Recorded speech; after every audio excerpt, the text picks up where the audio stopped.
Well, hey there, good morning, Proniacs, and welcome to a Thursday in the middle of February with ice all on the river and snow everywhere. We've got about 8 to 10 inches, I would guess, of snow that's accumulated over the last, almost week now, since Friday evening. And we're working our way through that, getting back to some sort of normal a process as far as work and as far as getting businesses running and everybody getting out and able to do the things that they want and love to do. But I want to talk to you today about a word that resonated with me really deeply this morning, and it's called turbulence.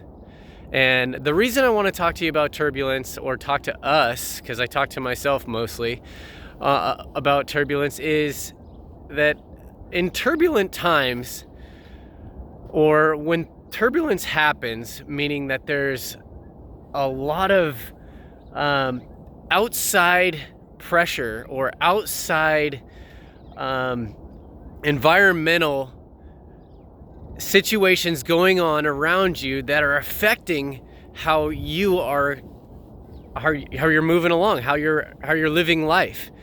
One example happened when about a week ago, maybe not even that long, I had found out that my credit had declined significantly. And looking into it, once I get that alert on my credit monitoring system, it said, hey, your credit score dropped significantly because you have a late payment. And I was like, well, I've never had a late payment. What's the situation? It turns out that it was a credit card annual fee that I hadn't paid, or hadn't gotten notice that it had come up. So I hadn't paid it. And it'd been like 3 months. So once I heard this, I was freaking out. And talk about turbulence, the inside of me, when your heart drops and you're just like, oh my gosh, I'm so scared and afraid, right? So this happens in a similar situation when you're on a plane and you get into that turbulent, you're like, oh my gosh, are we gonna die? Like, what's going to happen?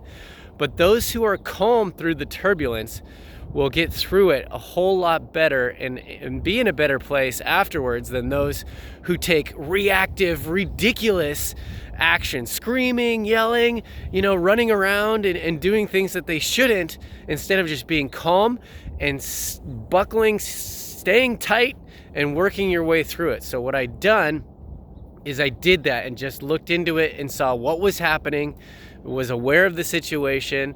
And then the next step after being calm is to take massive action. Do what you can and face that fear with love and kindness and appreciation and excitement for the people that can help you. And so that's what I did. I reached out to the credit card company. Fortunately, I have a long-standing relationship with the Bank of America, and I explained to them my situation. Owning it first, of course, is a big step as well. Own the situation that you put yourself in, and the turbulence that's happening around you does not affect how are you responding and what you did to cause that. So own that first, and then explain to them that that you screwed up and you need help. Right? People love to help people. So talking to the right person that's able to help you out of this situation is key. And this is what happened. So I talked to this guy named Mark on the phone, and I was very, hey man, I need your help. I need you to help me. This is the situation that came up. Do you think it's possible? Do you think you're able to make that happen for me?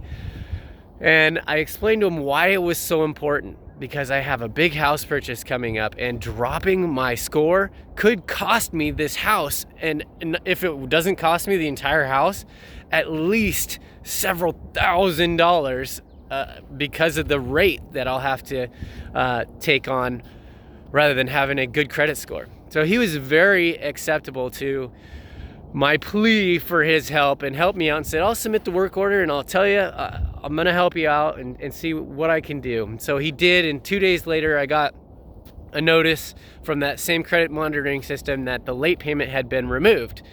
But we're not out of the weeds yet. We're still in the turbulence because my credit score is still low. So I have to do some additional deep digging to figure out what it is I need to do in order to get it back to the place where it was, and possibly even better, in order to continue the process of back to normal life, or better than normal life, and achieving our goals of getting that house and getting the rate and credit score that we need to approve. So if you have a relation to this same situation, a turbulent time that you need to be calm, you need to own the situation, ask for help, and just attack that fear with love, I'd love to hear it, but I also want you to take this into consideration that we're built for this, right? We're never going to be given more than we can handle.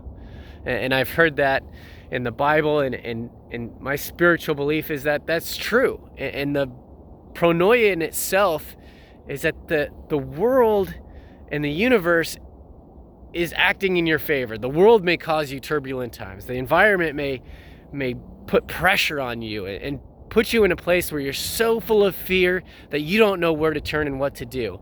And this may help you, that in the turbulent times you can be calm, you can own the situation, and you can reach out to those that can help, and attacking that fear with love and massive action, appropriate massive action.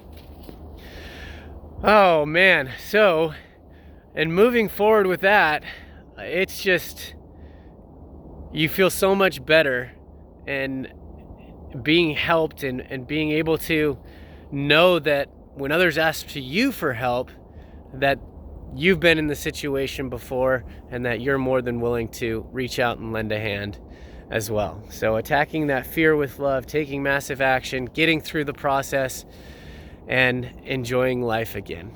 So I hope that this helps you today. Thank you for joining me, and people don't care how much you know until they know how much you care. I'm just throwing it back out there. Thanks a lot.